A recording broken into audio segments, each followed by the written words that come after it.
कक्षा 8वीं विषय हिंदी में 5वीं इकाई देखेंगे। सवाल बाल मन के, जवाब डॉक्टर कलाम के। सवाल छोटे छोटे बच्चे पूछते हैं और उसका उत्तर देते हैं डॉक्टर कलाम जी। प्रश्नोत्तर शैली में एक दूसरे से जो प्रश्नोत्तर से बात होती है, तो प्रश्नोत्तर शैली में प्रस्तुत यह साक्षात्कार डॉक्टर अबुल फकीर जैनुलाब्दीन अब्दुल कलाम से बच्चों की बातचीत पर आधारित है। यह इकाई है उसकी बात की गई है। यह बातचीत तब संपन्न हुई थी जब डॉक्टर कलाम राष्ट्रपति पद पर आसीन थे। वे बच्चों की जिज्ञासाओं का तुरंत उत्तर देने के लिए सदैव तत्पर रहते थे। छोटे बच्चे अब्दुल कलाम जी को बहुत प्रिय थे।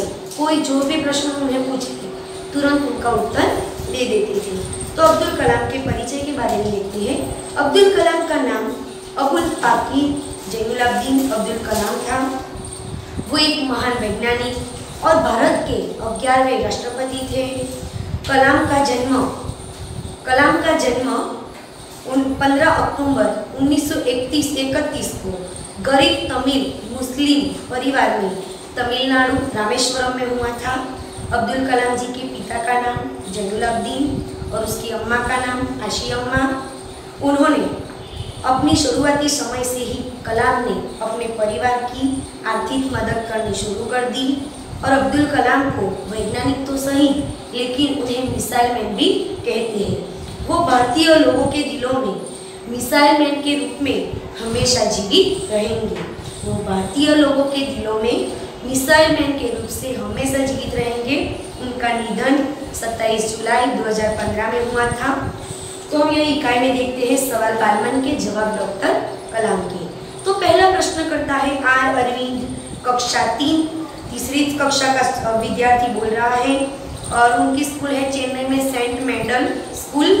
प्रश्नकर्ता एक दूसरे से बातचीत पर यह साक्षात्कार हुआ था और यह बच्चा प्रश्न करता है क्या आप अपने बचपन की कोई यादगार घटना हमें सुना सकते हैं।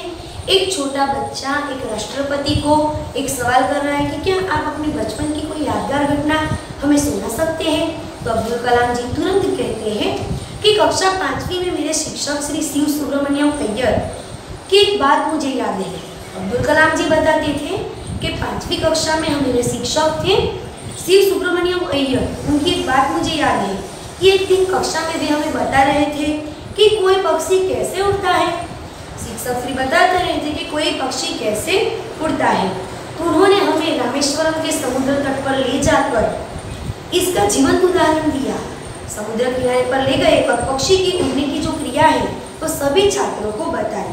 वो ऐसी यादगार घटना थी जो मेरे मन मस्तिष्क में हमेशा के लिए बैठ गई और ऐसा प्रसंग था कि आज भी मुझे वह याद है। इसी से मुझे आगे विज्ञान पढ़ने की प्रेरणा मिली और इसी के कारण ही आगे मुझे विज्ञान पढ़ने की इच्छा हुई। दूसरा प्रश्न करता है सरयू मकर, कक्षा 5वीं नागपुर से वाल्मीकि नगर हिंदी माध्यमिक शाला से प्रश्न करता है। अब्दुल कलाम जी से प्रश्न करता है कि बचपन में हमें किस भाषा को प्रमुखता देनी चाहिए। आजकल हम लोग देखते हैं कि कई पेरेंट्स ऐसे होते हैं जो बच्चों को इंग्लिश मीडियम में ही पढ़ाना पसंद करते हैं, लेकिन अब्दुल कलाम जी अच्छी तरह से उत्तर देते हैं। प्रश्नकर्ता ने प्रश्न किया है कि हम छोटे हैं, बचपन में हमें किस भाषा को प्रमुखता देनी चाहिए। तो कलाम जी उत्तर देते हैं कि मैंने स्वयं माध्यमिक शिक्षा तक की पढ़ाई अपनी मातृभाषा के माध्यम से ही पूरी की। मैं खुद माध्यमिक शिक्षा तक मातृभाषा में ही मैंने पढ़ाई की। कॉलेज और उसके आगे की शिक्षा मैंने अंग्रेजी माध्यम की संस्थाओं में हुई। मेरा मानना है कि कॉलेज के माध्यम में भी हम मातृभाषा का चुनाव कर सकते हैं, क्योंकि युवा अपनी मातृभाषा में ही सोचता है। कोई व्यक्ति आपको आगे बता देगा कि मातृभाषा में कोई टॉपिक पर आपको चर्चा करनी है, उसके बारे में कुछ बोलना है, तो आप बिना संकोच कुछ भी बोल देंगे।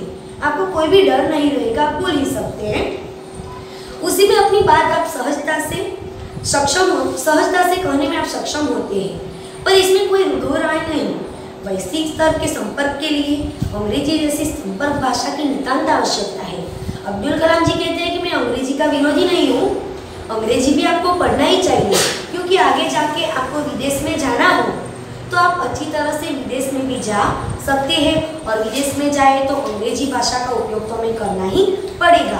तो अब्दुल कलाम कहते हैं कि मातृभाषा के साथ साथ हमें अंग्रेजी भाषा में भी उतना प्राधान्य रखना चाहिए। लेकिन मातृभाषा को ठुकराना कोई सही बात नहीं है। मातृभाषा में अभ्यास करना सही बात है, कोई गलत बात नहीं है। साथ साथ में हम इंग्लिश भी पढ़ सकते हैं। आगे का प्रश्न करता है कक्षा 5वीं, अर्श पटेल नाम है, मुंबई चंदूलाल विद्या मंदिर से वो प्रश्न करता है, यदि हम आपकी तरह बनना चाहे तो हमें क्या करना चाहिए। अब्दुल कलाम जी उस वक्त राष्ट्रपति थे। तो छोटा बच्चा प्रश्न करता है कि हमें तो आपकी तरह ही बनना है, तो हमें क्या करना चाहिए। तो डॉक्टर कलाम जी कहते हैं कि जब आप युवावस्था में कदम रखें, जब भी आपकी युवानी शुरुआत हुए, आप 8वीं कक्षा या 9वीं कक्षा या 10वीं कक्षा में आए, तो आपको जीवन में लक्ष्य निर्धारित करना पड़ेगा कि आपको आखिर बनना क्या है। हमेशा कुछ बड़ा सोचो, कुछ आगे अच्छे करने की बात सोचो। मन में ऐसा निश्चय मत करो कि मैं कुछ कर ही नहीं सकूंगा, लेकिन उच्च विचार रखो, आगे बढ़ने की क्षमता रखो। जैसे ही यह अनुभूति हो कि आप आखिर बनना क्या चाहते हैं, आप जो भी बनना चाहते हैं, तभी से उस दिशा में प्रयास और श्रम प्रारंभ कर दो। आपको डॉक्टर बनना है तो डॉक्टरी में जो भी पढ़ाई आती है उसके लिए आप श्रम शुरू कर दो, पढ़ने में बहुत ज़्यादा मेहनत करनी शुरू कर दो। कहने का अर्थ है कि जी तोड़ मेहनत करो। आप कुछ भी बनना चाहें, कोई भी लक्ष्य आपका हो, जिस लक्ष्य की तरफ आपको जाना है उसके लिए आप पूरा मन लगा दो। जो जो आप आगे बढ़ते जाओगी, आपका सामना बाधाओं तथा कठिनाइयों से होगा। जैसे जैसे आप आगे बढ़ोगे, मुश्किलें तो आपके जीवन में आएगी ही आएगी, लेकिन उनका सामना हमें करना होगा। आपको आपके अंदर दृढ़ साहस पैदा करना होगा और समस्याओं को पराजित करने में महारत हासिल करनी होगी। हम जब मेहनत करते हैं तो मुसीबतें तो आती ही हैं, लेकिन हमारे काम से ही हमें मुसीबतों को हराना है। हम ऐसे ही काम करेंगे कि मुसीबत हमारे सामने आने से डर जाए। आपको अपने अंदर दृढ़ साहस पैदा करना होगा, दृढ़ हिम्मत पैदा करनी होगी, समस्याओं को पराजित करने में महारत हासिल करनी होगी, तभी जीवन में सफल हो पाओगे। और पहले यह जरूरी है कि आप निरंतर ज्ञान अर्जित करो। आपके अंदर जो ज्ञान की कमियां हैं वह पहले लाइए, फिर आप अपना लक्ष्य निर्धारित करिए और जो लक्ष्य बनाया है उसके प्रति आप प्रयास और प्रारंभ कर दो, तो जरूर आप अपने लक्ष्य पर आगे बढ़ोगे। आगे का प्रश्न करता है कक्षा 7वीं, मुंबई से प्रश्न करता है चिराग जी। बॉम्बे कैम्ब्रिज अंधेरी से प्रश्न है, वह कौन सी बड़ी चुनौती है जिसका सामना हमें आज करना पड़ रहा है। तो अब्दुल कलाम जी जवाब देते हैं कि भारत को सन 2020 तक एक विकसित राष्ट्र में परिवर्तित करना और देश के 1 अरब से अधिक नागरिकों के चेहरों पर मुस्कान देखना, यही राष्ट्र की सबसे बड़ी चुनौती है। हमारे देश के लिए क्या सबसे बड़ी चुनौती है कि हमारे देश में 1 अरब से अधिक नागरिक गरीबी रेखा के नीचे जी रहे हैं। तो अब्दुल कलाम कहते हैं कि हमें कुछ ऐसा करना होगा कि उन लोगों के चेहरों पर हम मुस्कान दे सकें, उनके विकास के लिए हम कुछ नया कर सकें। आगे का प्रश्न करता है हर्ष चांडक, 7वीं कक्षा, डॉक्टर एस राधाकृष्णन विद्यालय मलाड, मुंबई से प्रश्न करता है कि आपकी दृष्टि में साहस की परिभाषा क्या है। आप साहस की क्या व्याख्या कह सकते हैं कि साहस यानी कि क्या। तो डॉक्टर कलाम जी अच्छी तरह से उसका उत्तर देते हैं कि अपनी जान की परवाह किए बिना, अब्दुल कलाम जी उत्तर देते हैं कि अपनी जान की परवाह किए बिना दूसरों को संकट या आपदा से बचाना ही साहस है।